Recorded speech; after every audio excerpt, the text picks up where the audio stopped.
need to meet more often to talk about the mechanics. I think that's something that we'll consider and do, because we'd all like to see this move quicker than what it has so far. So. Minutes reflect the K right. Any other questions or comments regarding the KHRC conference? I just wanted to let you know, I met Deanna the last time KHRC was in town, so that was 2019, and attended her sessions. She has been actually working with us since 2019. So she's virtually come into meetings we've had prior to establishing the land bank. She's actually shared with us all of her documents and tracking mechanisms. So we have all of her letters, all of her spreadsheets that she uses to track things. And it really was the starting point for us to putting together what we have so far. Obviously, like you said, their bylaws don't require that properties go to the council. Mind you, we had to structure ours in a way in which the council would actually go ahead and approve the establishment. I think it's still something that could be talked about as we learn and as we go.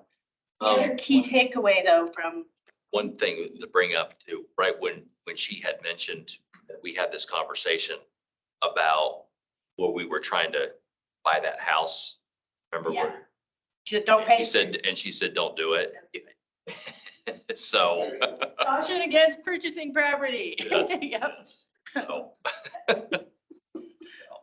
Yeah, those were our staff key takeaways. Caution against purchasing property. We'll likely lose money at first. There are significant title challenges, and we should be engaging with USD 259 in this process. Where our key takeaways from that. So, can you say more about school district engagement? I'm sorry. That's all right. Obviously, we want the school support in the activities that we are going to do.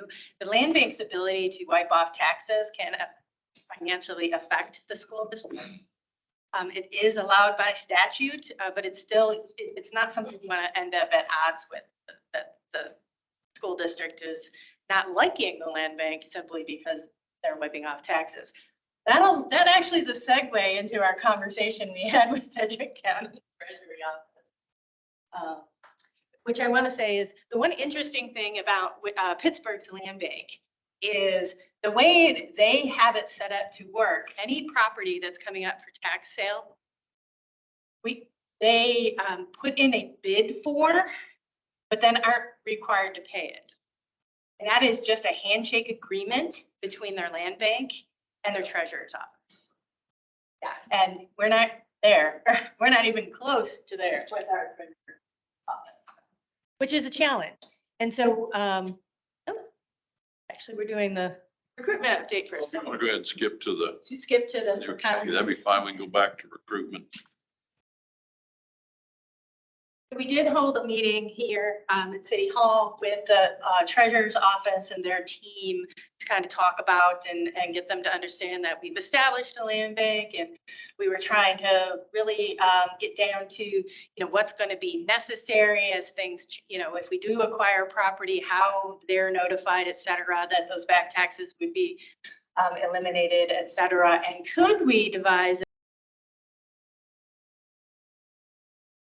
tax sale. They were really just not open to giving us any leeway whatsoever and saying it would be unfair to other land banks in Sedgwick County and other municipalities in Sedgwick County. Our answer pretty much to that was, why wouldn't you do the same thing for them if they're truly a land bank? I think this is probably the biggest area that we need to work right now, because the other part of this is the treasurer has the same magic we do to have back taxes eliminated. And so the land bank really doesn't serve a purpose if the treasurer is already doing it and selling every piece of property for $10, $100, $300, right? So that really puts us in a bind. We're never going to get anything out of the tax sale if it continues to operate the way it does, and that the treasurer is waving a magic wand and having those back taxes removed at the tax sale. Interesting. Well, who can change that policy with the treasurer? It was an interesting conversation. I talked about talking to the county commissioners and was very clear, very clearly told that they don't report to the county commissioners. Like, okay. But when right now we've been digging into the state statutes to try and, because when I look at the state statutes, it does say that the county commission has the power to determine whether or not a property can or should be either granted to the land bank. The county commission also has the power to just turn it over to a city, if you read the statutes. So I do think this is the area that we need to tackle first, is to try and get some buy-in and cooperation with Sedgwick County. If Troy was there, I'd love to hear your. Yeah, so I'll admit, having come to Kansas, I was wildly surprised to hear the position of the county treasurer that the county again, I'm not saying that this is exactly what was said, but from the context of the conversation, that the county treasurer can set whatever value of the property at the tax sale. So if there are back taxes owed on a property, could be several $100s, could be several $1,000s of back taxes that are owed on a property that's going to tax sale. If the county treasurer can sell that property for less than what the back taxes are owed, county treasurer in essence is canceling those back taxes, which is really, if you look back at the history of the land banks across the nation, that was really the purpose for the land bank legislation, was that land banks can acquire those properties through tax sale, cancel the back taxes through partnerships with the taxing jurisdictions, right? That was the purpose for the legislation around land banks. But if the county treasurer is doing that, then arguably the purpose of a land bank is kind of mute, really. Now, whether or not the county treasurer actually has that authority is kind of what we're diving into. Can the county treasurer set the value of the property at tax sale? The question I would ask is, maybe, but can they set it at a value less than the taxes owed? It'd be one thing to say, okay, the back taxes are $1,556, whatever, plus $1, right? That's kind of the discrepancy we're getting into, because at the end of the day, So the value that they're setting, that Yes. they come up with, what is that? I don't understand. The value that they're setting, then the versus the back property taxes, what does the value and what does that mean? That they're having to pay that off, the back value plus the property tax? right, so, okay, so great question. Let's maybe walk through kind of how a property gets to tax sale and ultimately what happens. So let's say any given property, we'll keep the numbers round for simplification. Let's say there's $1,000 in taxes owed on a property, and those property taxes are not paid. Year two, those property taxes are not paid. There's now a debt of $2,000. Year three, there's now $3,000 in back taxes that are owed. That $3,000 in back taxes that are owed are taxes that would go to the city, to the county, to the school district, and any other taxing jurisdiction. Those taxing jurisdictions are not getting that $3,000, right? So generally what happens at a tax sale is the county, that whether it's the treasurer, the appraiser, whoever the party is that puts the property up for tax sale, they will sell it for the back taxes owed, $3,000 plus $1 or whatever, that it now goes to auction. Okay, so, but the county will set a minimum value, right? That minimum value is, we're not going to take bids for less than $3,001, right? Or whatever that number is. And then if somebody bids 3,002 or 3,003 or 3,100, whatever that increase in through the auction, it's that money that then goes back to pay for operations and everything else, right? But at least at that point in time, you've taken a property that might have a market value of $40,000, $50,000, $60,000, gotten it, the back taxes have been paid, all of the taxing jurisdictions are made whole, right? And that property is now conveyed to a property owner who is then holds title to that property through, it's not quiet title, it's usually a sheriff's deed or some other type of. Should be clear. Yeah. Title. Right. And then they can go on and try to do whatever they want to do or need to do with the property. So here's where the land bank comes in. It is the land bank, you know, the community, just like an individual bidder at that auction. Now, generally speaking, I'm gonna back up for just a minute. Generally speaking, a land bank will have an agreement with the taxing, with the county department that in order to accomplish the goals and objectives of the land bank, both at the state level and at the local level, they might properties in advance of the tax sale, and they will remove those off of the tax sale, and they will convey those properties to the land bank at the cost of the back taxes owed, right? So again, all the taxing jurisdictions are made whole. Once those taxes are paid, then the land bank can go through legislation and cancel those back taxes that are owed, receive their dollars back. So the land bank is getting the property sort of free and clear. Now, when they do that, they also have to go back and clear up title. This is how the land bank's clearing up that title is there may be liens or assessments or other things against the property. I mean, the city does a $10,000 demolition lien against the property. The land bank can work with the city to negate that debt, right?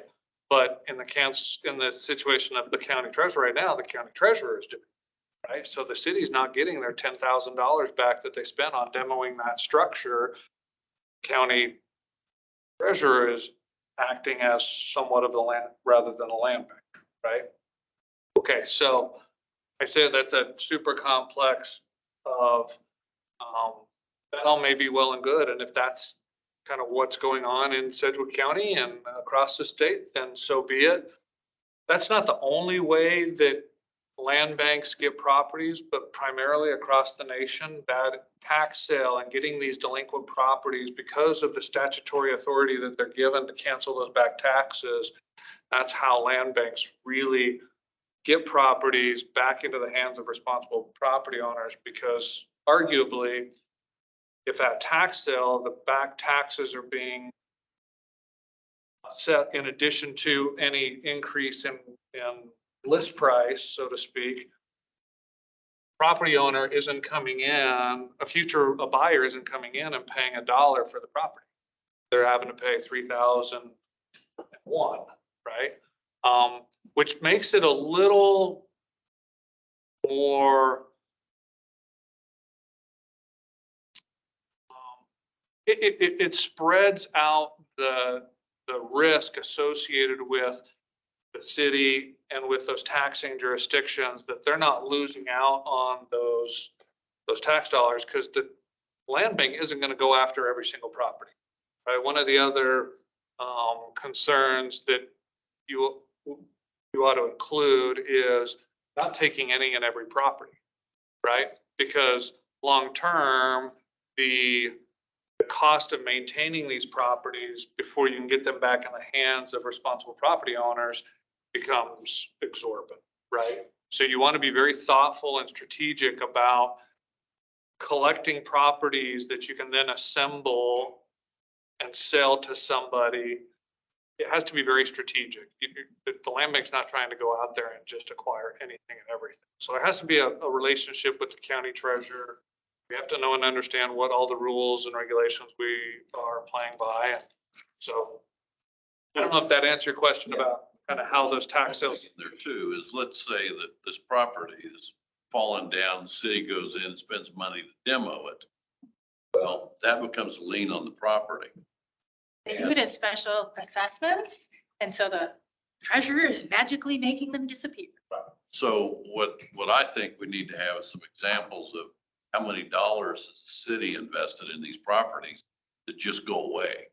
Because I think we're defeating the purpose of improving our community if the county has waived $100,000 worth of maintenance costs that would have been assessed against the properties. So the three parcels we were asked to look at, 2 of the 3 have special assessments for demolition paid for out of CDBG totaling over $20,000 on 3 parcels. And the treasurer is going to wave a magic wand, and the CDBG dollars that would come back and then be reinvested in another property just disappear. Questions. I'll ask what I think is the easiest first. How many other land banks are there in Sedgwick County? Well, that's what we said, and the treasurer seemed to believe that a couple of the Park City and Derby might have created a land bank for Park City has one. for a particular project, but really doesn't have it up as an active. I think Bel Air does too, I think. Now, for whatever it's worth, those land banks are really, any land bank for that matter, is really only concerned with properties within their jurisdiction. So we're not trying to go to Park City or Bel Air and trying to pick up properties at tax sale in those jurisdictions, because that's not the purpose of the Wichita Land Bank. The Wichita Land Bank's only interest is properties within the jurisdiction. So when we made the comment of, well, if you want to make that negotiation deal to everybody else, you could, because we're not trying to compete for property in other land banks. They're only trying to accomplish within their jurisdiction. Actually, I have a question. Go ahead, sorry. Well, it's fresh on my mind. What was the county's initial position to the establishment of this land bank? Well, they had no say in the establishment of the land bank. The city of Wichita had the authority under state statute to establish that land bank. Yeah. So they didn't have a say, but did they have a position? Well, I mean, based on the conversation we had with them, they're not in a position to want to cooperate with us. That's the treasurer. Yes. Yes. There's, as you said, there's some question who the treasurer reports to. Do we have that answer? Well, so the county treasurer is an elected official, right? Bailey. Elected official, right? I mean, so that individual reports to all of her constituents, right? Who is it? Brandon Bailey? Randy Bailey. Which she was very nice. I mean, we actually had a really good conversation. I don't want to make any of this sound as if, you know, the county treasurer is the enemy. In fact, she was actually, again, a real joy to kind of work with. I think she was really interested in trying to understand. Part of the conversation really was, well, this is kind of the way we've always done it, right? Like, I don't think it's her necessarily taking an interpretation of state statute. And I mean, this is how tax sales have occurred in Sedgwick County for the last 2 decades, 3 decades. I don't know how long. I mean, so again, I want to make sure that there's no confusion. I don't want to make her, she was actually very enjoyable to work with. I think she's willing to sit down and have the conversation. I think as a newly elected official, I think she just got elected a year or 2 ago. So as a newly elected official, I think she is simply doing her job to the best of her ability. And I commend her for that based on everything that has transpired over the last 2 or 3 decades. I'm not faulting. Why I said I think that's our first focus should really be about how do we work with the Sedgwick County Treasurer's Office to do something different here. You sort of put together a framework of how we'd like to see it work as far as the process, so that we start talking to the county about, you know, maybe regularly scheduled tax sales. Yeah. Would be one thing that I think would be important. Then also, how do we treat the property and talk about, you know, the special assessment tax, general tax, how do we recoup that? Maybe an outline of what our plan would be as a land bank. We did acquire some properties, maybe talk about our targeted area And I think that'd be if we had a document that would explain some of that in detail, then I think we go to the county and county manager, county commissioners, the treasurer, and sit down and say, how do we work together? Because our goal is to improve living, affordable housing in the community, reintroduce properties back into the tax basis of our community. And so I think we're all working for the same goal. Absolutely. It's just, we need to understand what role each of us play. So if Sally, if you could have staff work on something like that, I'd be glad to help set up meetings. I think it'd be advantageous to have some board members attend those meetings, not just staff. And so that would be my proposal on how we move this forward.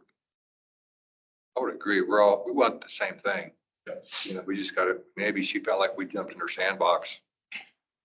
And Yeah. I don't want to like, whoa. Yeah, and I think there really was a little bit of, hey, I'm just doing this the way that my predecessors have done this for the last, And so, no, yeah, we wanted to try to make it very clear that, it wasn't a personal attack. I think that, I think one of the other big things that take away from that meeting is we needed to go back to the drawing board a little bit and go, okay, well, wait a minute. We probably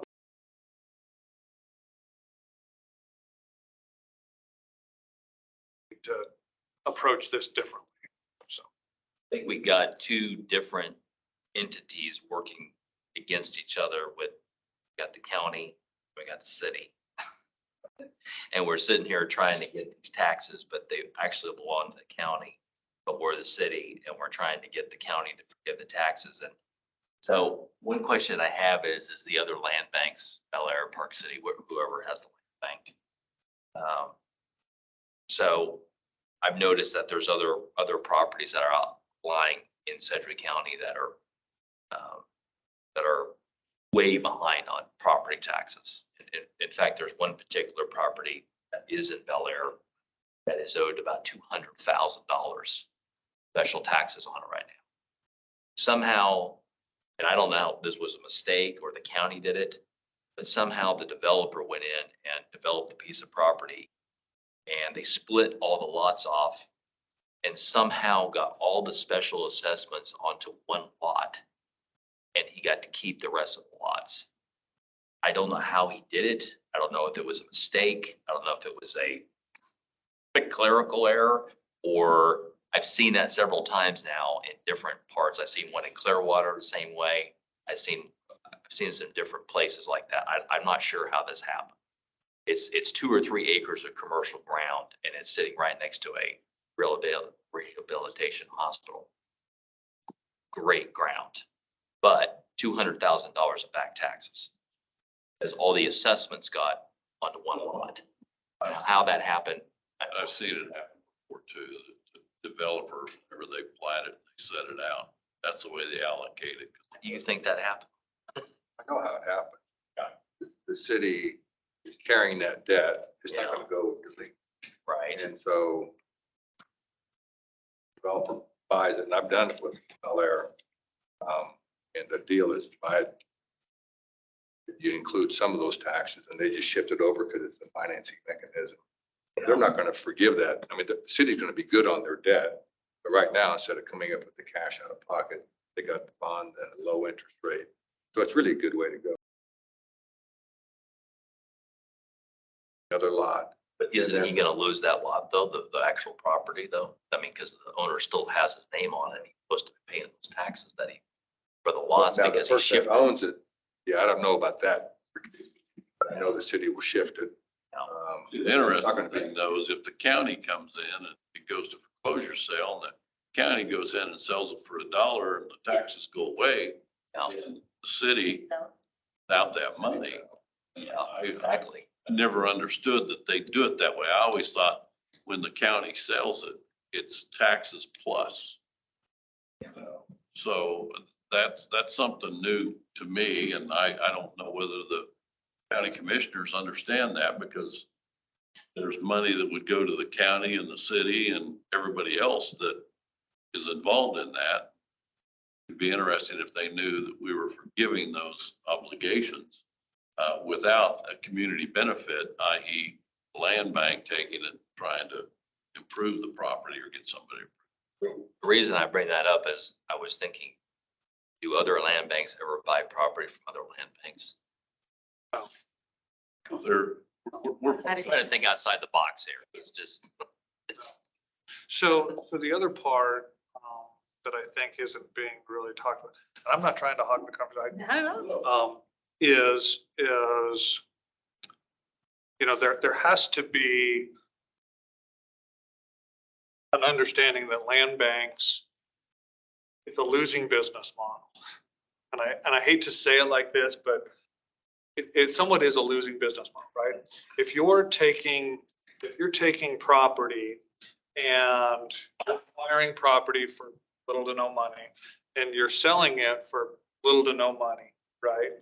The volume of property that you have to churn out in order to cover your operating expenses is astronomical.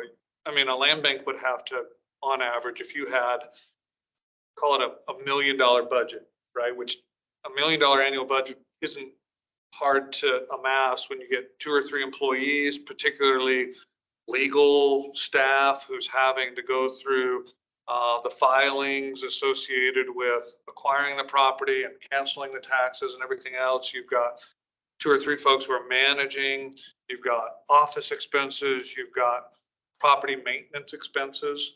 I mean, $1 million annual budget isn't, I mean, so in order to kind of balance the revenues against the expenses for $1 million, you would have to churn out 200 or 300 properties a year, right? So land banks are somewhat of a losing business model. And I say that in the sense that from a purely ones and zeros model. Okay.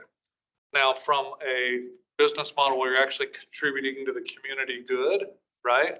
Oh my gosh, it's a winning business model, right? Because you're taking properties that might have $20,000, $30,000 in back taxes that are owed.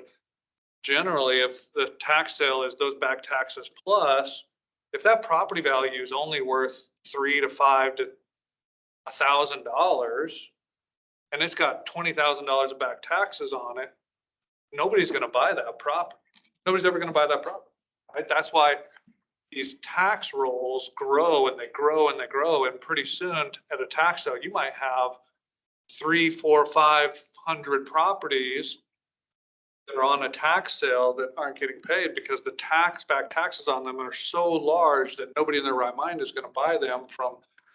This is where the land bank comes in, acquires those properties, cancels those back taxes, and now can sell them at a discount, right?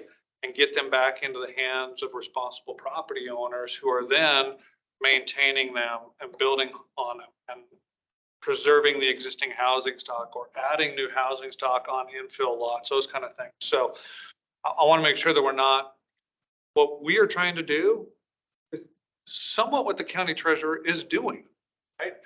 These properties are going to tax sale. They are being sold at a discount. I think one of the biggest challenges that we're trying to face right now is there's no coordinated effort around the folks that are buying these properties at tax sale to repurpose them, maintain them, occupy them. The story goes, there's a lot of folks who are investors who are buying these properties, trying to think that they're going to, gain some real estate growth out of them, finding out that they're not, because a lot of these properties are really undesirable and unwanted. And it takes a real concentrated effort to assemble properties together that eventually those properties come back to the tax roll and we're right back where we started. After you've mowed and spent Correct. thousands of dollars on them and received no taxes, they're back to the tax. So I think it's that ancillary. This isn't about, buying these properties or acquiring these properties. It's how do we get these properties back in the hands of response as part of a concentrated effort to really make improvements to our community. That's where land banks can really step in. Is there a way to put that in the narrative so that we can sit down, explain all that? I mean, we can talk, but it's nice to have it written down. One quick question, and then instead of, right now Sedgwick County is staffed up and they're doing all this stuff. We're talking about staffing up as well. Maybe we should just let them continue doing part of that staffing part. We don't have to add so much and work together, and we handle the different part of that transaction. They're doing it already. They've got staff to do it already. But what are the staff doing? I mean, I don't know. staff are Putting together a tax sale. Yeah. And that's the staff that they're talking. About. You have legal fees, you got all these fees. They're paying that now, right? No, because they already Well, they have to. sort of have legislative authority to take those delinquent taxes and put the property up for tax sale to try to collect those back taxes. Tax sale. That's the purpose of that. Tax sale should clear title to a property. Correct. My understanding, after a tax sale, anybody that has any interest in the property that's not on title has 1 year to come forward. Redemption. Redemption period. So you'll have to sit on it for a year and do your planning. And after that 1 year period, then you're free and clear. Unless there's some other taint previously. But you should have that in a title report or something. Right. If not, that's where your title insurance comes And in. that's why we were doing title work ahead. We didn't want to, oh, surprise. The legal fee that we're talking about, right, is if the land bank does come to acquire that property, right, we have to petition the county to acquire, we have to get to that sheriff's sale, we have to prepare all the, but then not only do we, once we acquire the property, now we've got to go through the process of trying to sell that property. Because ultimately, we don't necessarily want that in our inventory, right? So there's a whole other process of trying to get to closing, and real estate folks who are doing the due diligence around marketing and advertising and property assemblage and a whole property maintenance team. Because see, right now the county is not maintaining these properties. Nobody's maintaining these properties, right? Well, And the city is, if the properties are sitting. Cities are. for a period of time. the cities and the taxpayers are assembling. And the city We're goes leaning. and mows it. So they tear it down. After, And then they might do all this for nothing because 2 days before the sale, the people come up with the money for the 1 year taxes. Yes. And they've wasted all this time getting that one property marketed, and they get redeemed for the 1 year of taxes. And then it starts all over again because that happens all the time. I don't know how many get redeemed before the sale, but I've looked at the list and it's huge. And then all of a sudden you log on and it's like, it shrinks down to like maybe like 8 pages when it was like 200 pages. Started, yeah, it's over 400. They're down to maybe some right now. Yeah. challenge I see too is we haven't had a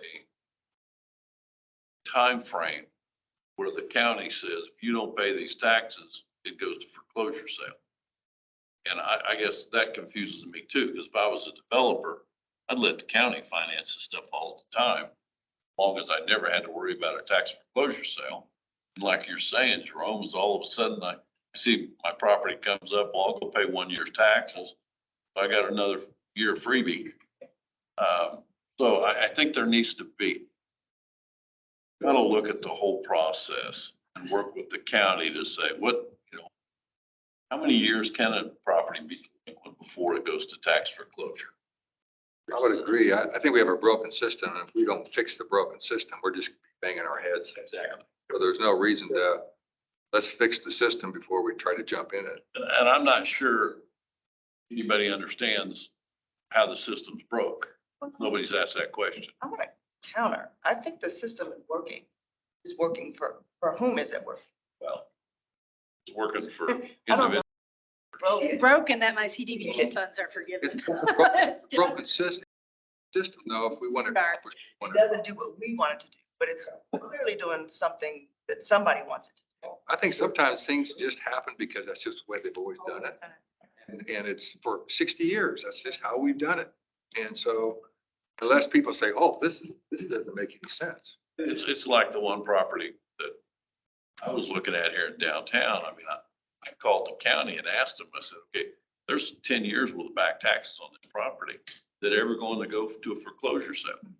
And they go, really? What property is that? And 2 months later, it was on tax sale, which why it hadn't been for the last 7 years, I don't know, or 8 years, whatever. I mean, there ought to be a policy that says, here's how far you can go past due. And at that point, it goes to sheriff's sale. It's supposed to be. Supposed to be. Sorry? They have timelines. They have very specific timelines, and so, you know, how one gets missed, because we've watched properties.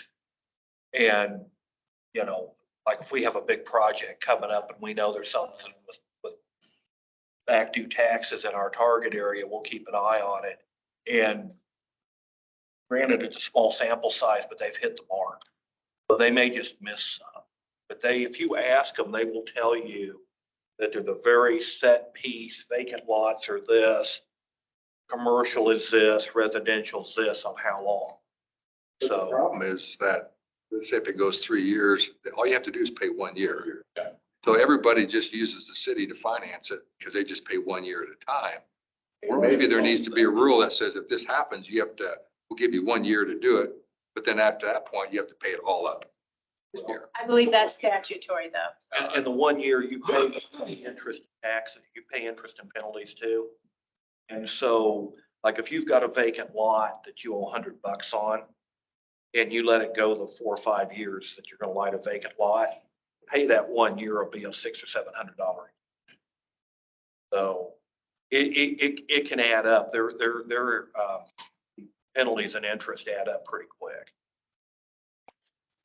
Let's get the statute on that so we all understand that. And I think it'd be, Education is going to be the key for this Education. group, knowing and understanding the process, the opportunities to find where the land bank fits within the existing process.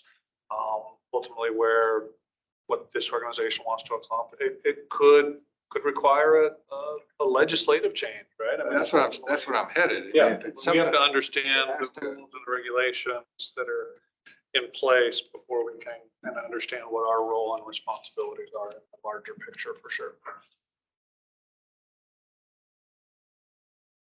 Right.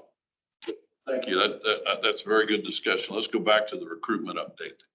Sure. So we have been successful in recruiting the person who's going to be the section manager who oversees the real property section. So they'll be over the Wichita Land Bank, the Affordable Housing Fund, Home Repair Program, and Public Housing Repositioning. We held interviews in September, and Sarah Gooding, who's the current assistant to the city manager in Derby, is going to be coming in and fulfilling that role. She does start on Halloween. So we're very excited to have Sarah come on board. She brings quite a bit of experience, master's in public administration.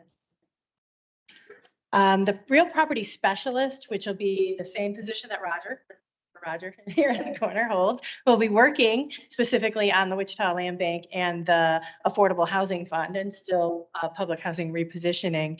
We went out for recruitment for that position at the same time. We've gotten through the first round of interviews and decided to wait for the second round of interviews until Sarah's on board and let her have some say in who gets hired in that position. So we expect those second round interviews to happen the first week.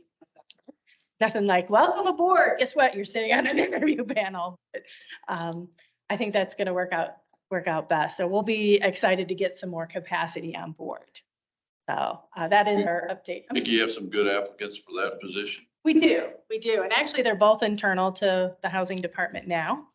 So they have quite a bit of, both of them, background and knowledge in many of the programs in which are going to touch these areas. All right, our next item. So the county has not held the tax sale for 2022, but they have listed now the properties that are up for potential, tax sale for next year. The three properties that you asked us to look at, parcel 7, 8, and 10, you recall from our last meeting. So all three properties still remain unredeemed.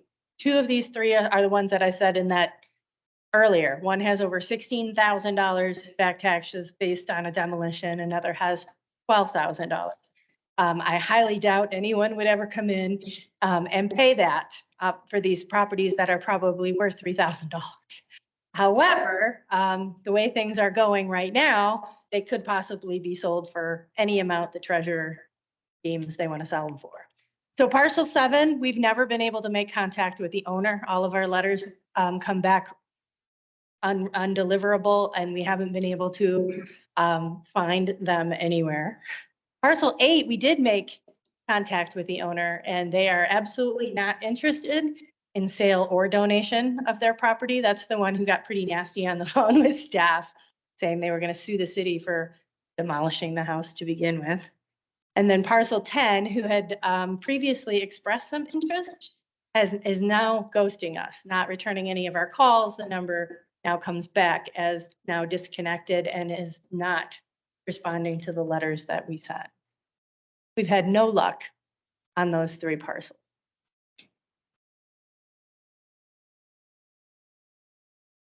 And again, yeah, so we just received the data from Sedgwick County on the parcels that may be up for next year's sale. And we're just starting very preliminary, the due diligence to try and identify what's in our target area. You know, how many parcels are we talking about? Again, they can be redeemed at any time, so we don't. Is the scheduled tax sale? They haven't told and won't tell. A 30-day notice will be issued officially 30 days prior to the tax sale. We expect maybe we'll hear something because we heard that their offices, the Sedgwick County was moving, their treasurer's office was moving. They moved last Friday. So we're thinking maybe that distraction out of the way, we might actually get a date for the next tax. Well, the other issue got out of the meeting with the county is they're going to change how they're doing tax sales. You know, currently it's a live auction. You walk over and you bid in person and Bud Palmer takes your bid. They were talking about going to some kind of an online auction. And I think they may be having, this is just speculation, issues on how that would work. They referred to it as kind of like an eBay auction. But you know, those auctions start at X and go up. X go down and then come back up. And I don't know how you would do one of those online. You know, because they've got to post a starting price, and maybe they'll set it up that you can just ignore the starting price and go to wherever. But I think they're having trouble getting the online aspect set up. So for whatever it's worth, I have seen other county treasurer, assessors go through these online. And they do sort of this round robin. It's really kind of a strange, like you register, you're online, you're given a number, the property comes up, here's it. Do you want to increase? No. Do you want to increase? No. Do you want to increase? No. Yes. Okay, that's, do you want to increase? No. Do you want to? Yes. So it kind of, and so everybody has an opportunity to bid on it, but it's a very and so your number comes up, you have so much time to respond whether or not you want to increase the bid or not. And so, I mean, there are solutions, but it becomes very. Well, that aspect, yeah, that aspect I can see, but the way ours work is, you want to increase? No, I want to go down. Yeah. And well, the thing is, and the way the auctions work now is the auctioneer goes out and says, okay, we've got 20 grand, you know, whatever is owed on the property. We're starting to bid at 20. Anybody want 20? Anybody want 10? Anybody want 5? Anybody want 500? Anybody want 50? And somebody says, I'll do $50. Then you start back up. And I'm not sure how you do that in an online auction. You start with $1. I mean, start. Well, but I think they have to start, I think by by statute. law, they have to start they have at to what's start owed. at What's owed. Well, but can't you put a reserve? If you have a reserve, it's not a, Your reserve's 20,000. So if somebody doesn't offer 20,000 or more, then it doesn't sell. Well, but see, and that's been the challenge with the county auctions, is nothing or very, very, very, very few properties sell for what's owed. So if they had to start the reserve at what's owed, they would walk in with 80 parcels and walk out with 80. This is only 2 people bidding on somebody that owes $3,000. That's where the land bank comes in to try to recoup some of those dollars, hopefully. So that's the thing we've got to figure out is, okay, what's best for the community? How does that work? So. Who said this was going to be easy? And if we're having trouble just scheduling meetings, our next item on our agenda. Okay, thank you. That was a good discussion. Let's talk about that scheduling of meetings. The next meeting we have is scheduled for November 9th. Is that correct? Yes, 3 weeks.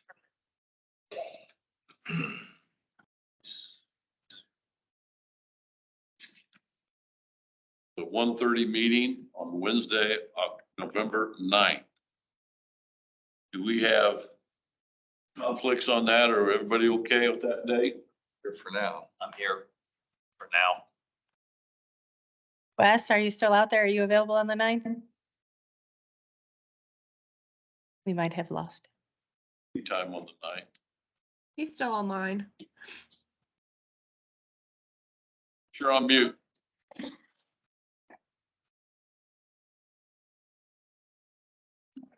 Can you not hear me Oh, yeah, we can hear you now. Here we go. on the 9th?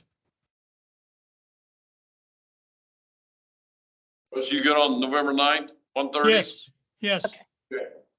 Well, let's just stay with November 9th, 1:30. Then we'll talk about December, or you want to talk about December now? We'd like to talk about December now because our normal meeting time, we have a conflict for this room. Okay. So So our normal meeting in December would be the second Wednesday, 14th. And is a conflict all day or just for this hour? Logan, do you know? I believe it's for just this half of that back half of the day, but I can check. I can also send out a doodle poll for that week if that would work. It seemed to work well for this meeting. And then we can finalize the date at our next meeting on November 9th, if that works. Logan, is this room available 10 o'clock in the morning? On the Give me 9th, one on second and I 14th? can, yeah, give me 1 second. I'll check. That's what I figured. We don't control it. I thought if she could look at the agenda, we've got majority of the people right here, so. Could we go to 10 o'clock that day on the 14th of December? We don't go that far out. That's why we're gonna. You. Yeah, there. Way too far. Okay, That's I'm why we're getting, gonna Go ahead and get it scheduled. So. I'm getting the calendar. I'm getting the calendar pulled up right now, so just give me 1 moment. Okay. So, looks like, Two kids. yeah, it looks like we could get it in the morning. With that, you want to do 10 a.m., 10 to 11:30, or 10 to 11? Since Jerome doesn't worry about 10 a.m. on the 14th, let's just move that to 10 a.m. instead of 1:30. Not tomorrow. All right. Have a planner or anything. And Logan, you'll send out updates on all that? Yeah, I will. Perfect. Like, yeah. Is this an hour meeting or block out Let's what? block out an hour and a half and Probably hopefully. just, yeah. I have to work around other people's schedule, so.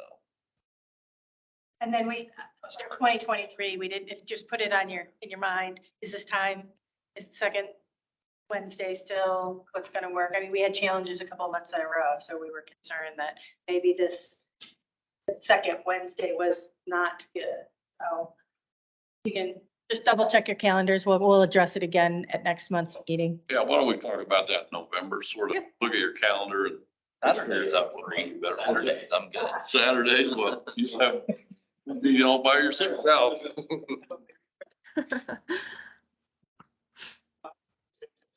Okay, I think that. If there's any other business, Yep. anybody wants to discuss?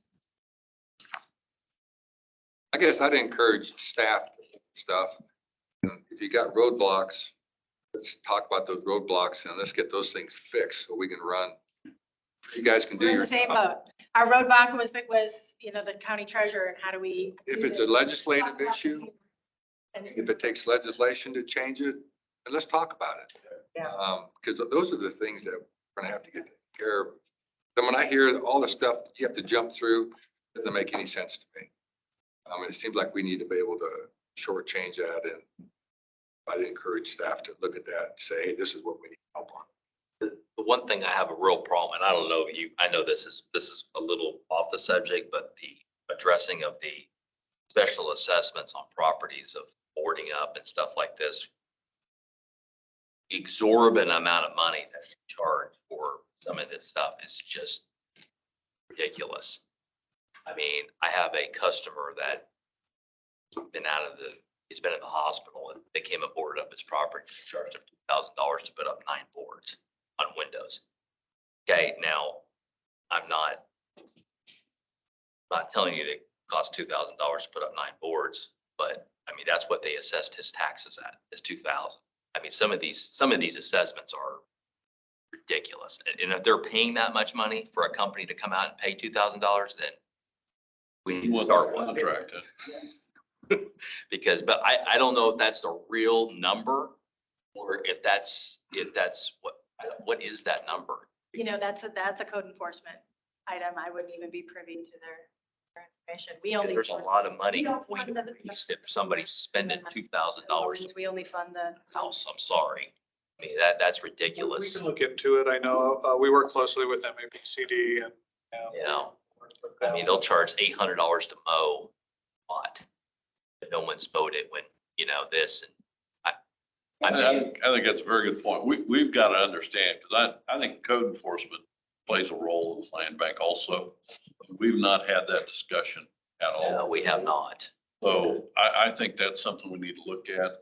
I go back to the idea of let's come up with a game plan for the tax side of it. Let's also start thinking about code enforcement and how would we like to work with code enforcement to get some of these properties that could be torn down, or we can drive down the street, and see these properties.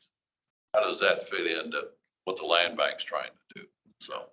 We did have one meeting when they were in attendance, earlier this year in the spring, I think it was. We did have one hit on code enforcement, actually had someone who said, well, maybe they give it to the land bank. But through our due diligence, the property had a Medicaid lien on it for $30,000. The property's worth maybe $5,000. Has a building that has to be demoed, and we'd actually have to pay the Medicaid lien. We had no success in trying to work with the state to get the Medicaid removed. So they did at least hear us and say, if people are not wanting to deal with, or have a property that's going to be up in demo, to have a conversation with us. He interacted with us for a good 6 weeks while we tried to see, was there a way that we could work with the state to try and get the Medicaid lien if we acquired it? And at this point, the answer was no. Well, I would encourage that, and I don't totally understand all the open meeting rules, but you can help me on that, Jeff. But I would encourage staff to work with board members in between meetings to help educate us. And, if there's meetings with the county, let's include a board member or two in those meetings. If we can do that without violating any rules of open meetings, all the like. I'm gonna go this way. Another thing that might be changing our landscape, not so much, but going forward to next year. I've been contacted by multiple banks for the last 6 months, doing constant drive-bys by houses that are in foreclosure. There are thousands of houses in foreclosure here. Thousands. People have made a payment since March, April of 19, May.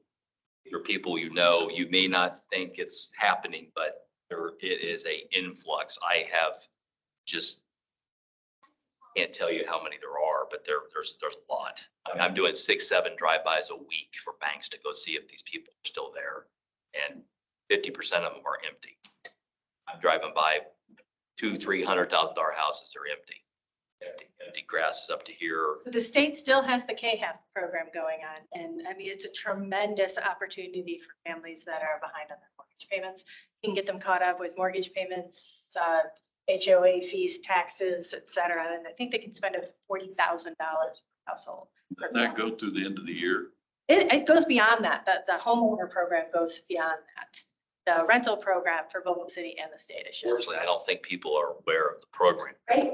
I think that's, and then the other thing is when they got into the WERAP and the other one, the WERAP, of course, is out of money, and then the K, they just stopped the applications.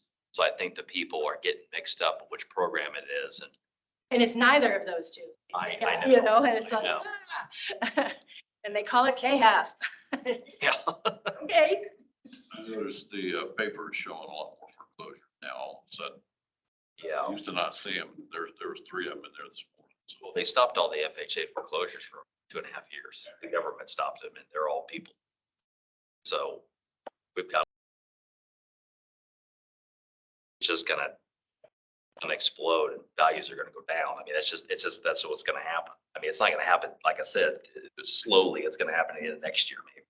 It's gonna take time for this to go through the system, but And we just send you all a link to the K-half program for anybody you might want to yeah, share. please send it to me. Thank you. okay. If there's nothing else, I'm moving to adjourn the meeting. Do I have a second? A second. Thank you, Marvin. All in favor, say aye. Aye. Thank you very much for a good meeting. Have a great week. Thank you to those online.